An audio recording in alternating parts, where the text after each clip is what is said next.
Vamos a invitar a subir a la mesa de penalistas al decano de la Facultad de Ingeniería Geológica, Metalúrgica y Geográfica de la Universidad Nacional Mayor de San Marcos, el doctor Honorio Campoblanco Díaz. Un fuerte aplauso para él.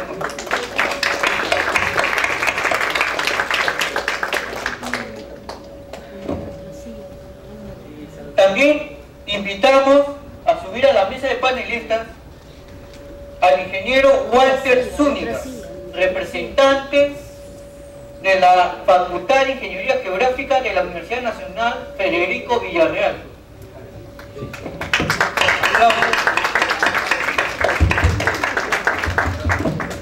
Los distinguidos panelistas van a hacer sus comentarios a manera de preguntas y van a responder los representantes de las agrupaciones asistentes de Fuerza 2011 y de Gana Perú.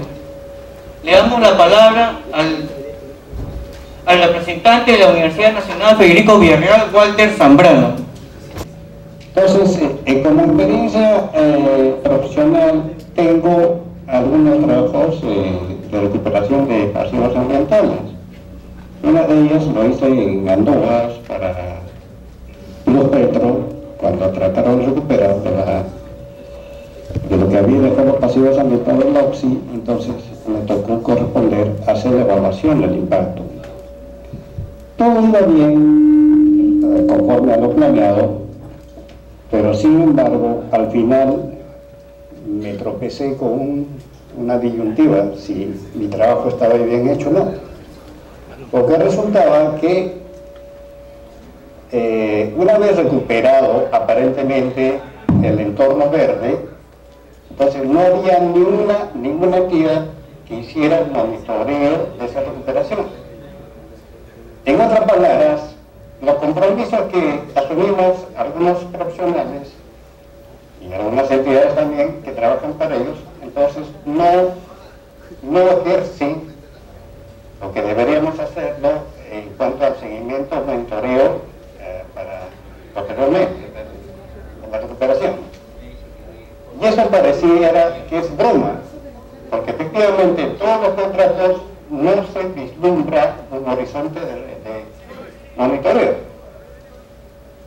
Y lo último que he visto, sí, el drama de 48.000 hectáreas prácticamente depredadas en la subcuenca del Huepetuque, ¿no? Madre de Dios. Cualquiera que no conociera, de repente ni me creyera. Porque hay que estar en un lugar para confirmar que prácticamente se han depredado todo el entorno o el entorno ecológico. Y casualmente hasta la misma causa del río se ha modificado, pero no en función horizontal, sino en función vertical, porque millones de toneladas de suelo excavado, lavado, hasta 2 veces, prácticamente han eliminado todos sus componentes bióticos. De manera que prácticamente de lo que eran antes los concesionarios, pequeños mineros, ahora son grandes mineros sin obligación ambiental alguna. Algunos de ellos tienen aprobados sus PAMAS, sus EIA, pero sin embargo el compromiso de ellos es prácticamente, o con la sociedad, es prácticamente nula, ¿no? Ni el Estado le reclama el cumplimiento de sus ofrecimientos. Entonces, estos dos problemas serían buenos que nuestros expositores lo asuman como tal. Gracias. Este tema está presente, el asunto de la degradación ambiental y los impactos, además, en la gente y en el futuro del país, de nuestra región, están presentes, están considerados en los distintos planes. Pero la pregunta es bien concreta y no se responde con lo que dice el plan, sino con lo que se puede hacer. Yo voy a tomar algunos elementos que están en los distintos planes, que los he leído ahí, que han sido presentados en algunas reuniones, pero que todos están publicados, y les voy a decir lo que yo voy a recomendar. Primero, hay que reconocer que ese tema, ejemplificado en el caso de Huepetue, es emblemático. Es una especie, el escenario es una especie de muralla china al revés, que se ve desde afuera con un hueco gigantesco. Pero ese es un asunto en que se mezclan tres cosas. Un sistema ilegal en el país, ilegal, completamente ilegal y delictivo, con problemas que tienen que ver con la salud humana y con los derechos fundamentales de niños, de mujeres, de trabajadores. Hay trata de blancas, hay prostitución, hay delincuencia, hay sicariato. Eso nadie lo puede negar, la gente vive así allá. Yo he estado en la zona, no el tiempo que quisiera, pero he estado ahí como parte de mi trabajo. Es uno de los lugares que más he ido, junto con Puno y otros lugares de la Amazonía en los últimos 4 años. Entonces, ese factor es en primer lugar. Y el factor ilegal no se resuelve solamente con la persecución del delito, sino con buscar superar las causas que están produciendo ese delito. Segundo, hay un factor informal. La informalidad está mezclada ahí con lo legal, y hay un factor formal. O sea, hay, como dice el profesor Durán, Francisco Durán, hay 3 sistemas que interactúan ahí, y se los voy a poner como ejemplo.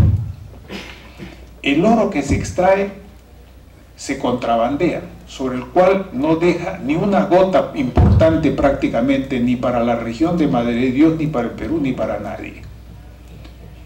Cuando ese oro se contrabandea, ¿a dónde va a parar?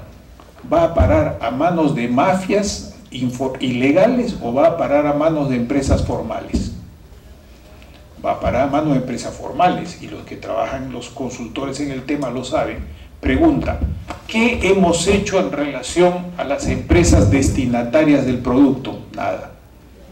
Segundo, las dragas que se han acumulado durante 25 o 30 años, mucho más todavía.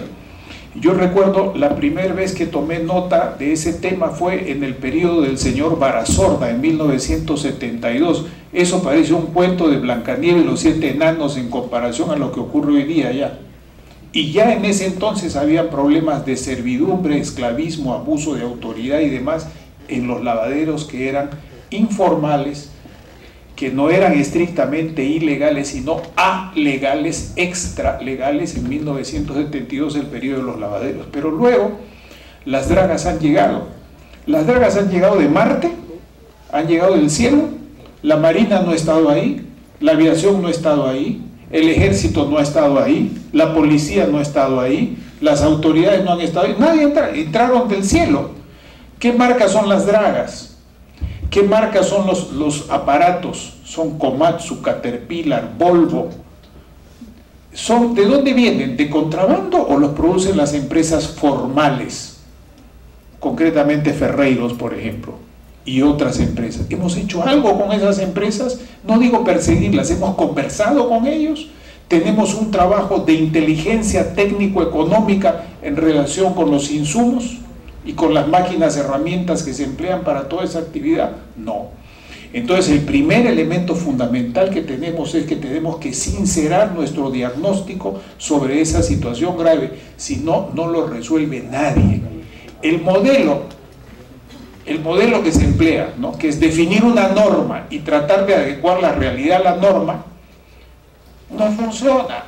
Estamos pasando 200 años en eso si no actuamos, si no incidimos por el lado de la producción, de la comercialización, por el lado de los insumos y por el lado del proceso productivo, y esa es una operación compleja. Para esa operación compleja se necesita un dispositivo especial. Ese dispositivo especial tiene que ser un dispositivo intersectorial que comprenda el nivel del gobierno central, que comprenda el gobierno regional y que comprenda las municipalidades provincial y distrital ahí presentes, más los otros actores. ¿Ese modelo alguien lo ha planteado? No, lo tenemos bajo gabinete, bajo discusión, bajo estudio, y es parecido a lo que ocurre con el tema de la producción de coca para la cocaína. O sea, el esquema económico, si usted hace una abstracción y ve insumos, proceso productivo, producción, destino de la producción, uso del excedente, el modelo que ocurre con la tala ilegal, el modelo que ocurre con el oro ilegal e informal y el modelo del narcotráfico son tres modelos parecidos. Y en esos tres temas el Perú está perdiendo la batalla. La propuesta del gobierno de concertación que ejercerá desde el primer día el presidente Humala será atacar eso mediante un dispositivo de trabajo especial para poder tener una respuesta apropiada, porque con la sola aplicación de una norma de parámetro ambiental, de una norma de salud o de una norma de protección de menores no se soluciona el problema. Tiene que ser una intervención planificada del Estado, que además tiene que comprometer acciones de parte de los países a los cuales va destinado ese oro. ¿Acaso no sabemos a dónde va? ¿Acaso no sabemos cuáles son las empresas que comercializan el oro también de Puno? Todo eso está presente ahí, pero de eso no se habla. Aquí tenemos responsablemente que ver eso, y ojalá en eso todos los partidos puedan concurrir, todos, sin excepción ninguna, con sus técnicos y con sus personas calificadas para poder trabajar, pero sobre la base de un enfoque realista, no sobre la base de un enfoque idealista. Eso es lo que pienso sobre el tema. Invitamos a hacer sus comentarios al doctor Honorio Campoblanco Díaz para ambos representantes.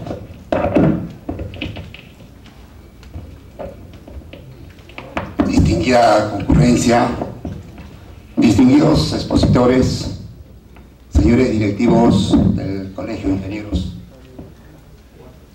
he escuchado la interesante exposición realizada por ambos expositores y bueno, el doctor Bernales nos dice pues de que el hombre está actuando como un enemigo del medio ambiente porque lo que crea con el desarrollo industrial es basura. ¿Y cómo eliminamos la basura? Indudablemente con educación y el agua bajo sus diversas formas, al estado sólido, líquido o gaseoso que está a nivel de la atmósfera. La doctora Antoniela Gutiérrez nos dice que van a combatir la pobreza.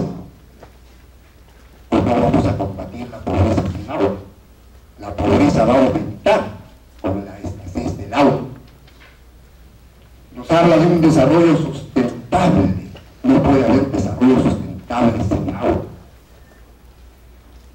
Nos habla del medio ambiente. El medio ambiente es producto de la participación del agua en sus diversas formas, al estado líquido, de los ríos, los mares, los océanos, al estado sólido, los glaciares, al estado gaseoso y la atmósfera. Vemos la importancia del agua.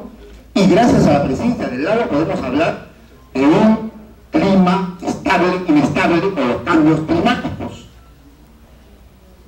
Hablamos de un buen aprovechamiento de los recursos naturales.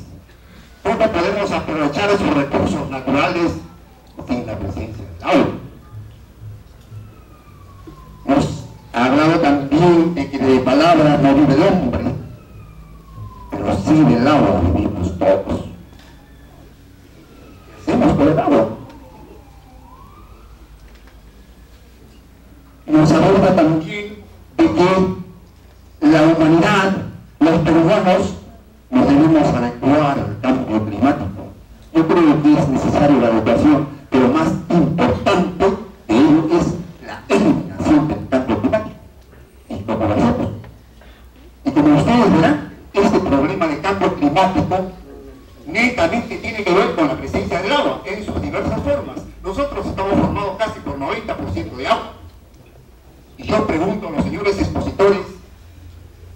¿Qué van a formular, qué van a proponer frente a la escasez del agua, frente a la desaparición de los glaciares, frente a la contaminación del agua, frente a la sequía de los ríos?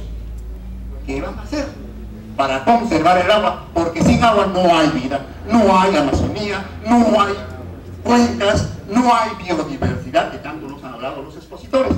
Esa es mi pregunta. Gracias. Mire, este tema tiene distintos aspectos. No se han discutido en ninguna de las dos ruedas electorales. Entonces uno puede decir muchas cosas. Y puede referirse a aspectos particulares o aspectos generales. Yo quiero relacionarlo en el contexto de las cosas que es necesario enfrentar a partir del momento en que uno asume la responsabilidad del gobierno para realizar la ejecución de las obras mediante los presupuestos de operación y de inversión, y para realizar las inversiones de mediano y largo plazo, que es a través de empresas. En 1962 se creó el Sistema Nacional de Planificación. Esto ni se escucha ni se lee siquiera, pero para que lo sepan los jóvenes.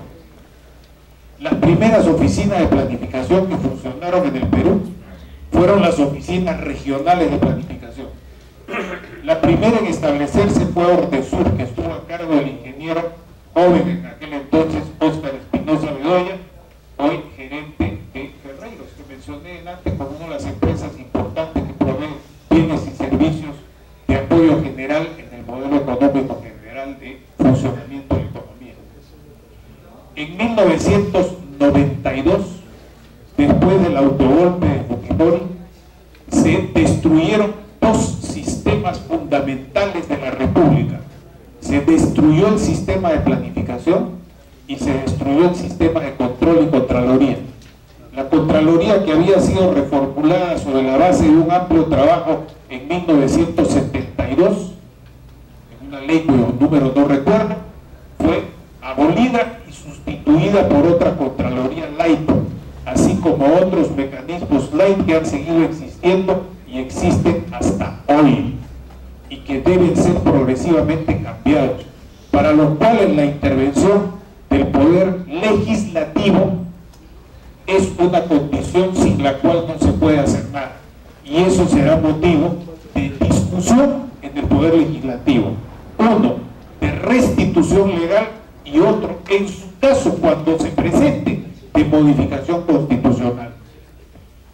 Una persona que no es de Gana Perú ni de la concertación con Alianza Perú, que es Raúl Ferrero, hijo del maestro universitario Raúl Ferrero Rebagliati, señaló el otro día en El Comercio, que es un diario que ahora apoya a Fujimori abiertamente, señaló él, y nadie de Gana Perú, sino él, que hay necesidad de hacer aproximadamente 10 modificaciones constitucionales. No vengan a decir que yo estoy diciendo que se va a modificar la Constitución. Ojo, estoy diciendo que Raúl Ferrero, el día 19 de mayo, en el diario El Comercio, ha escrito un artículo sustantivamente razonado sobre la necesidad de hacer modificaciones parciales a la Constitución de la República en 10 temas, 11 temas. En este marco, no se puede hablar de agua sin planificación nacional. Entonces es necesario restituir el sistema de planificación para desarrollar el sistema de planificación de inversiones de empresas de todo tipo, productoras de bienes y servicios, para poder tener una visión de conjunto, porque si no se tiene una visión fragmentada y se puede decir cualquier cosa. Se puede decir cualquier cosa si no se tiene una visión de planificación. Entonces, ¿por qué el tema del agua además tiene que ser motivo de planificación, no solo del desarrollo, sino de la defensa nacional? Por una sencilla razón. En la selva tenemos 5 fronteras, tenemos 6 fronteras con el caso de Chile. Todas nuestras fronteras son lo que se llama geopolíticamente hablando porosas. Tenemos importantes cuencas transfronterizas. Y el tema de Puno es tan importante como el tema de la Amazonía en general. Cuando en Chachapoyas, en el 2007, cuando yo era presidente del Consejo del Ambiente, propusimos que se adoptara una política de Estado número 32 sobre el tema de la Amazonía, el Acuerdo Nacional lo rechazó. Y el tema clave, meollo de ese acuerdo, eran los usos del agua en la Amazonía, porque ya se tenían problemas graves de estrés hídrico en San Martín y en algunos otros lugares, de una Amazonía que es cada vez más urbana. La mayor parte de nuestros recursos humanos en la Amazonía están en centros urbanos y en una jerarquización de centros urbanos que no ha sido tratada y que tendrá una avalancha muy seria con el asunto de las inversiones que se han realizado, las IRSAs que han sido mencionadas varias veces. Pero además tenemos la cuenca transfronteriza en Tacna, tenemos las cuencas en el norte costero con el Ecuador. En consecuencia, no ha sido una cuestión de chiripa que hace 40 años la Oficina Especializada en Conflictos de Naciones Unidas, que dependía del Consejo de Seguridad y la UNESCO, determinaran que había dos países con escenario de conflicto para los años 2000: Honduras y El Salvador y el Perú. Y el motivo de conflicto en Perú era doble: uno, recursos de agua externos al sur, al norte, y dos, recursos de agua en Lima. En Lima todavía no ha habido el problema grave, pero ya ha habido el problema entre Ica y Huancavelica, ya está el problema en Tía María, ya está el problema en Puno. En consecuencia, para atacar este tema no podemos verlo de una manera fragmentada. Esto ya estamos cansados de ver enfoques fragmentados. Es necesaria la contribución del especialista, por supuesto, pero hay que incorporarlo en una visión de planificación nacional del desarrollo y de planificación nacional de la defensa, incluida la defensa civil. Termino señalando que un aspecto importante va a ser el empleo de las aguas tratadas. Es decir, vamos a tratar aguas para tirarlas al mar o devolverlas a los ríos. Bueno, una parte de eso es necesario en el caso de la recirculación de aguas de uso minero o de otro tipo de inversión, pero en el caso de Lima o de Trujillo o de Ica tiene que ser para irrigación y para la restitución del manto de bosques y de otras especies productivas. Para eso se requieren empresas, y toda empresa tiene que tener una inversión sostenible, absolutamente sostenible. Pero para que haya capacidad de monitoreo sobre esas cosas, no se puede hacer monitoreo sin plan. El que me diga que se puede monitorear sin plan, que me lo demuestre.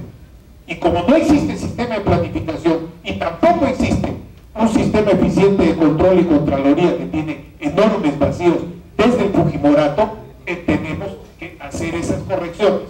Algunas se pueden hacer desde el Ejecutivo, pero otras tendrán que llevarse al Congreso.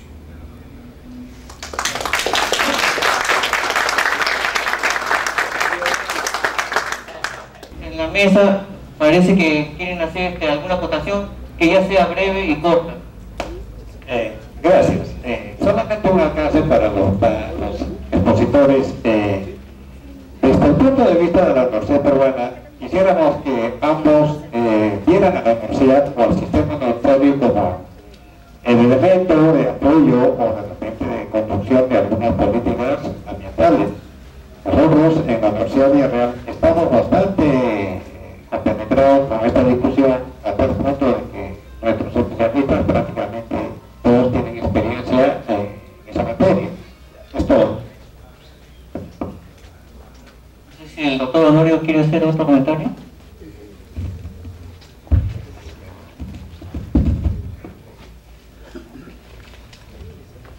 Con respecto a la presencia o escasez del agua, quiero informarles a ustedes que esto no es un problema nuevo. A lo largo de la historia se han dado situaciones de cambio climático mucho más dramáticos, y esto obligó a los incas que solucionaron este problema del agua.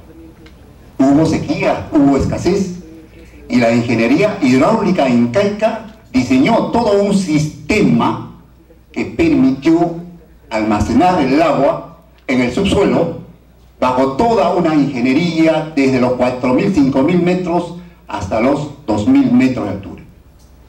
Y eso está rubricada en esta obra publicada por San Marcos y por el suscripto, y quiero hacer entrega a cada uno de los representantes para que no nos olvidemos de nuestro imperio incaico. Con mucho gusto. De la misma manera, y en ese sentido agradezco la presencia de ustedes. No, solamente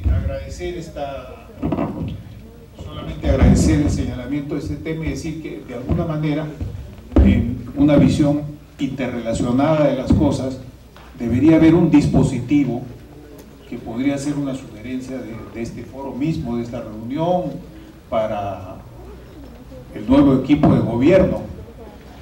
Y en ese sentido yo con mucho gusto suscribiría esa recomendación al nuevo presidente Humala, y es concretamente que para determinados temas haya una necesaria consulta y llamado a los técnicos de las universidades. No es posible que en algunos temas, ya sea de biología, de hidrología o de geología, no se haga este llamado porque tenemos un déficit. Mire, hablamos bastante de estas cosas y hoy día hay muchos temas que están sobre la mesa. Pregúntense ustedes mismos y averígüenlo para no cansarles. ¿Cuántos especialistas en geología, hidrología, en temas relacionados a generación de energía eólica, en temas a mareomotriz, cuántos especialistas estos tenemos nosotros en la República? ¿Cuántas facultades de geografía o ingeniería ambiental existen entre nosotros? ¿Cuántas hay en la Amazonía? ¿En qué estamos empleando nuestra plata del canon? ¿Qué revistas leemos sobre la materia? ¿Cuáles son las bibliotecas especializadas sobre este tema? O sea, ahí tenemos un campo gigantesco que hacer, un campo muy grande. Por eso yo humildemente le regalé los libritos para la biblioteca de la institución y no para todo, ¿verdad? Pero hagan esa recomendación, exijan eso, porque esa es una obligación de devolver al país la parte de la renta que se ha destinado a esa educación y de dar también trabajo, ¿no?, en empresas, en inversiones sostenibles, bien hechas, adecuadas, no en cualquier mamarracho, a los jóvenes, varones, mujeres que están egresando de nuestras universidades, y encauzarlos a que estudien bien algunas cosas, que manejen bien su idioma nativo, que sean capaces de escribir una carta. Hay veces yo he tomado exámenes para postulación de puestos y lo único que he pedido es darme una carta, dígame por qué quiere trabajar acá, y se traban, no pueden hacer una carta. Entonces esas son cuestiones fundamentales que deben ser, por una parte, para ayudar a resolver estos problemas y por otra, para hacer desarrollar a nuestras universidades. Gracias. Invitamos reiteradamente a hacer sus preguntas sobre el tema abiertamente. No sé si alguien quiere hacer, mientras le pasan el micro, yo personalmente quiero hacer una pregunta también a los expositores. Dentro de sus planes de gobierno, ¿cuál es la prioridad A1 de lo que ustedes creen que van a hacer en este periodo corto de 5 años? Y especialmente, yo tengo una inquietud porque hice un trabajo de investigación hace como 15 años, en el 95, y era sobre los rellenos sanitarios producto de los puestos de salud, y lo que vi ahí era dramático. No hay un tratamiento ni una orientación a todos esos residuos que salen en los hospitales hospitalarios. Nosotros la investigación era qué tipo de residuos salían, y obviamente papelería por una parte, otra parte lo que era de servicios higiénicos, pero lo más importante y dramático era todo lo que era residuo de tratamiento. Imagínense algodones, alcohol de limpieza y desinfección con bacterias, etcétera, etcétera. Y en uno de los puestos que me tocó, de varios del Cono Sur, era todavía un puesto, digamos, de tratamiento de gente que tenía tuberculosis, pero no de cualquier tuberculosis, era de un programa de gente que tenía SIDA. Imagínense, cuando yo veía toda la cadena al final, y venían los recogedores, y eso se pinchaban con esas posibles probabilidades de ampolletas que hayan tenido tratamiento con esto. O sea, y el trabajo, y lo más defraudante para mí que era, que el trabajo consistía en ver qué se podía rescatar de eso. Yo renuncié a los 2 meses, ¿no?, porque al último no conllevaba nada. hay cosas que se deben tomar. O sea, ¿cuál es la prioridad para ustedes? O sea, ¿es la deforestación? ¿Es el recurso hídrico? ¿Es el smog inmenso que existe acá en las zonas urbanas? ¿Es el tratamiento de residuos industriales o el mitad fuerza industrial? ¿Cuál es la prioridad? ¿Qué es lo que van a atacar en sus planes? No he escuchado realmente, permítanme a los dos, ¿cuál es la prioridad? ¿Qué es lo que van a hacer? Brevemente. El asunto es, mi padre tenía una frase que siempre me repetía, y yo suelo repetir: obras son amores y no buenas razones. Obras son amores y no buenas razones. Lo que tú haces es lo importante, no solo lo que dices. Lo que dices también es importante porque la palabra nos diferencia de los animales. Hay un momento en la evolución que empezamos a diferenciarnos. Bien. El tema ambiental, como ha sido criticado y autocriticado acá, no ha tenido una presencia importante en este proceso electoral, ¿correcto? No lo ha tenido. Pero a partir de que terminan las elecciones, y empezando por el 5 de junio, que es un día emblemático, es el Día Mundial del Ambiente, pero también es el día de los muertos por enfrentamiento en Bagua y de los policías muertos por homicidio en Bagua, habrá una demanda creciente en el país por los temas ambientales. No se discutió en el proceso electoral, pero van a saltar. Y están ahí toditos, guardaditos, que van a saltar. Entonces, el gabinete de concertación de Gana Perú y las fuerzas aliadas tendrá que tomar una decisión para responder a tu pregunta de nuestro moderador, bien sencilla. Uno, mejorar la asignación sectorial y regional en materia ambiental. Y eso significa modificar las cifras que se hereden o que se han manejado a través del Ministerio de Economía y Finanzas. Punto número uno. Punto número dos, preguntarse cómo eso va a servir para la superación de la pobreza, que ese ha sido el tema principal de toda la campaña electoral, ¿cierto? Incluso en ese aspecto no hay gran diferencia entre los planes de Perú Posible, algunas propuestas de Fuerza 2011 y las propuestas de Gana Perú. En el tema de lo que es la asistencia urgente para el alivio a la pobreza, no hay mayor diferencia. Veremos si en el Congreso las otras fuerzas fuera de la concertación apoyan las medidas para cortar la reproducción intergeneracional de la pobreza, que el único plan que no ha planteado con claridad es el plan de Gana Perú. Porque el asunto no es cómo aliviar la pobreza, para eso puede hacer asistencialismo 200 años, sino cómo cortas el ciclo de reproducción de la pobreza, que es cortar el ciclo de reproducción de la desigualdad. El otro elemento importante será entonces cuáles son las muestras de buen ejemplo que das para fiscalizar a Toerra, a las tierras del norte, a los pasivos ambientales existentes, cómo usas la plata que ha recaudado Cinernic, y si en eso, si es necesaria la intervención del Congreso, ahí quiero ver yo si van a votar, si todos van a votar en favor de, van a pasar del dicho al hecho o no, o solamente se van a quedar las fuerzas de la concertación de Gana Perú, Perú Posible y algunas otras personas.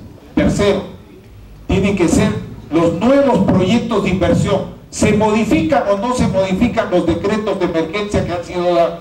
El paquete de proyectos que han sido priorizados sin ningún estudio, porque no hay sistema de planificación y porque el CEPLAN no sirve para eso, sirve para otra cosa. Yo no voy a ser negativista, pero no sirve para eso. Y siempre, y aquí termino, la pregunta es, cada una de estas cosas, ¿cómo sirve para dar el buen ejemplo y que la gente crea, no que los chanchos vuelan, sino que crea que hay un futuro mejor en las decisiones que se están tomando? Y cómo todo eso sirve para superar la pobreza y para erradicar la corrupción y la mala memoria de los peruanos. Nada. ¿Alguien del auditorio que quiera hacer su pregunta, por favor?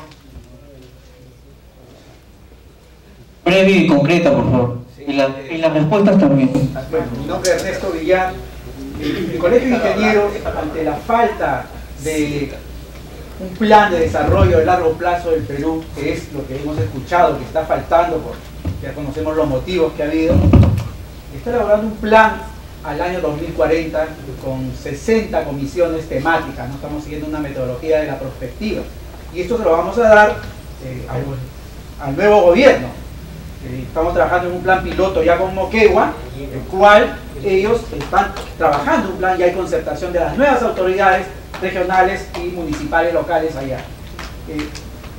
Mi pregunta concreta: no habiendo un plan en el Perú de largo plazo, concertado aún todavía, ¿no?, pero que el colegio como institución independiente lo está elaborando, ¿no?, por supuesto en su parte inicial, porque hay que trabajarlo todavía aún más, ¿no?, ¿estarían dispuestos los nuevos gobernantes a tomarlo como base, este plan que va a ser entregado, ¿no?, de una forma muy desinteresada? Quisiera saber la aceptación o la disponibilidad de parte de los nuevos gobernantes para los próximos 5 años de Perú. Gracias.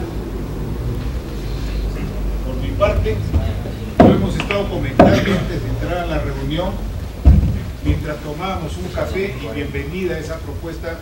La respuesta es completamente sí. ¿Alguien quería hacer una pregunta? ¿No acerca el micro? Quería hacer un comentario y al término de esto una pregunta. Se ha caracterizado, los panelistas han caracterizado los temas ambientales y la problemática de los impactos. Sin embargo, estamos de acuerdo todos de que el tema fundamental, el impacto generalizado, es la pobreza en el país. Y en los últimos años el tema ambiental ha venido funcionando de la mano con el perro del hortelano. Y el perro del hortelano pues funciona cuando es la propiedad de alguien, pero cuando es el patrimonio lo que está en juego es absolutamente al contrario. Entonces, el patrimonio de la nación, expresado en sus recursos naturales, se está perdiendo a pasos agigantados, y ese patrimonio no retribuye en lo absoluto al bienestar de la población.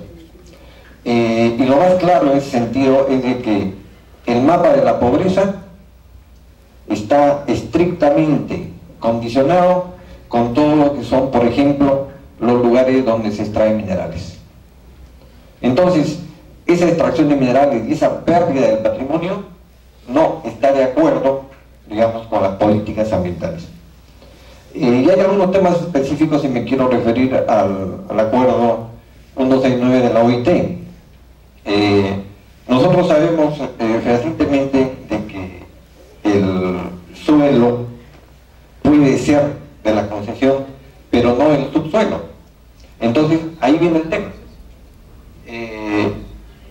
Las comunidades nativas, o la comunidad campesina, o las poblaciones indígenas, que son prioritariamente o que son definitivamente las que han cuidado el medio ambiente en la Amazonía, y después nosotros con los conceptos antropogénicos hemos venido a destruir eso, consecuentemente ellos son los propietarios de eso y necesitan que haya una intervención directa del Estado como política de Estado para preservar la participación de los pueblos indígenas. De lo contrario, los problemas que ahora vemos en Puno, los problemas de Tía María, lo que se viene en Yanacocha, la perentoria de Antamina, la perentoria de Barrick, va a continuar irremediablemente.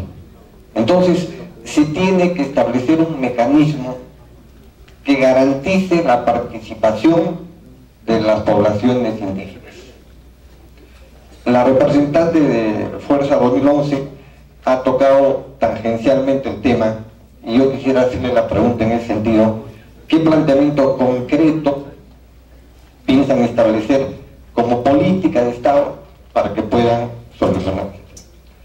Existen además en el país, porque eso es definitivamente un tema de exclusión. Se tienen que ubicar las fuerzas, se tienen que reunir las asociaciones para trabajar en forma conjunta. Y yo no creo, por ejemplo, de que los profesionales en el país tengan una sola muda, de ninguna manera. Doctor Manuel, ¿tiene algún comentario? Mucho gusto. Mire, de acuerdo a la ley, lo que está presentado es lo que se propone. Mi intervención ha girado ya no tanto lo que se propone, que eso está conocido, y sobre ese tema hay distintos grados de coincidencia, no en todo, sino en distintos aspectos entre los distintos partidos políticos, unos que ya estaban en el acuerdo nacional y otros que recién ahora fueron invitados y se incorporaron al acuerdo nacional. El asunto no está cómo se trova el verso, sino quién lo va a bailar.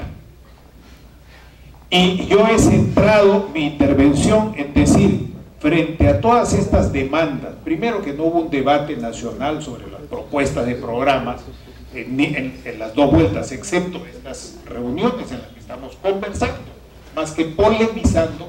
Polemos viene del griego, que significa guerra, estamos conversando, dialogando. Centrado, digo, sobre lo que es posible hacer. Y lo que es posible hacer, quiero juntar aquí mi comentario a la anterior pregunta. Ollanta señaló claramente el día de la discusión con la señora Fujimori en la televisión y en las entrevistas posteriores, que inmediatamente después de asumir la responsabilidad del 28 de julio va a tener una relación directa de diálogo con las comunidades en las cuales o ya hay conflicto o se jerarquiza su importancia para evitar que el conflicto reviente, para no ir como bombero, sino para ir como previsión. En segundo lugar, es necesario algunas medidas inmediatas para que los aparatos de Estado, las instituciones, esa institucionalidad famosa funcione. Entonces es urgente inyectar dinero a la OEFA mientras se ve en el Congreso, porque no puede ser por el Ejecutivo, si se convierte o no en una superintendencia ambiental, que fue una de las ideas que hubo cuando el diseño. Pero eso no se puede decir, yo voy a crear la superintendencia ambiental para concentrar toda la fuerza ahí, porque eso pasa por el Congreso, pues. Tercero, es necesario tener transparencia en algunos pasivos ambientales y cobrarlos, ejecutarlos y hacer que se cumplan. Cuarto, es necesario responder en todos esos casos y otros más a la pregunta, ¿cómo esto sirve para superar la pobreza y para cortar la reproducción de la pobreza? Voy a invitar para clausurar este evento al ingeniero Roberto Torreblanca, presidente del Comité de Ingeniería Geográfica del capítulo de Ingeniería Agrícola. Adelante, ingeniero. Estimados colegas, queridos amigos, invitados que nos visitan, creo que es saludable también mencionarles ahora que el Comité de Ingeniería Geográfica, adscrito al capítulo de Ingeniería Agrícola del CIPLIMA, ha trabajado de manera conjunta con las dos facultades que forman los especialistas de Ingeniería Geográfica, tanto de las universidades de San Marcos y de Villarreal, en los cuales, de acuerdo a los partes de asistencia, suman 15 docentes universitarios. Quiero mencionarles también de que es saludable escuchar algunas preguntas que se han hecho al respecto sobre la política ambiental en nuestro país para el periodo 2011-2016. En lo personal, he podido notar que de los expositores, las experiencias expuestas en materia de minería, en materia de hidrocarburos, respecto a la agenda ambiental, tal como lo mencionaba nuestro amigo Carlos Lórez de Mola. Efectivamente, la problemática ambiental en nuestro país es tan grave que lo podemos ver todos los días por la televisión. Y tenemos el caso que está ocurriendo en el departamento de Puno, en el departamento de Cusco, en Madre de Dios, aquí en el mismo Lima, donde se están conformando comisiones ambientales para ver problemas ambientales críticos y graves, la quebrada Huaycoloro, el río Rima, el problema de Tahuada, el decreto de urgencia 012 del año 2010 señala que el país entra en un proceso de ordenamiento de la minería informal, responsabilizando a instituciones del Estado para que atiendan y solucionen este problema de la ilegalidad en la minería informal. Sin embargo, este año ese decreto de urgencia ha sido ampliado porque el Estado no cumplió su compromiso, su responsabilidad. ¿Eso qué significa? Que hay una gran necesidad de seguir trabajando. Los dos representantes que están acá están llevándose la posición de los profesionales del Colegio de Ingenieros. Yo creo que nosotros, conscientes de nuestro trabajo como ingenieros que salimos al campo, se ha mencionado mucho sobre algunas instituciones que fiscalizan, pero la fiscalización ambiental en nuestro país hasta la fecha no está dando los resultados deseados. Cuando tenemos una legislación ambiental en materia de fiscalización de los órganos nacionales, cuya función sancionadora no está dentro de su ley orgánica, dentro de su reglamento de organización y funciones. Y puedo decirlo directamente, el Ministerio de Vivienda no sanciona, el Ministerio de Producción no sanciona, supervisa, o sin el MIN pasó a la OEPA. Sin embargo, esa transferencia que se ha hecho todavía tiene que ser reforzada. He escuchado de algunos representantes de los partidos políticos que han mencionado fortalecer el sistema de evaluación y fiscalización ambiental. Yo agregaría algo más, por el privilegio de haber trabajado 2 años en esa institución. Decir lo siguiente y recomendar la necesidad de evaluar esas instituciones y de resultados de esa evaluación rediseñar para poder recién fortalecer. Si empezamos a fortalecer como cliché, como una política pública de decir fortalecer tal entidad, ¿qué podemos fortalecer si no sabemos en qué situación ha venido trabajando? Yo creo que la actual coyuntura política por la que está pasando nuestro país en materia ambiental requiere pues una evaluación completa para poder atender, ¿no?, las grandes demandas que tenemos en nuestro país. Se han hablado de pasivos ambientales, se han hablado, no se ha tocado, pero por ahí ha ido la parte de los transgénicos. También tenemos el problema de la biodiversidad, bioseguridad, tenemos áreas naturales protegidas, problemas en las fronteras, problemas en los cuales hay superposición en lo que significa la normatividad ambiental respecto a los sectores, a los gobiernos regionales y los gobiernos locales.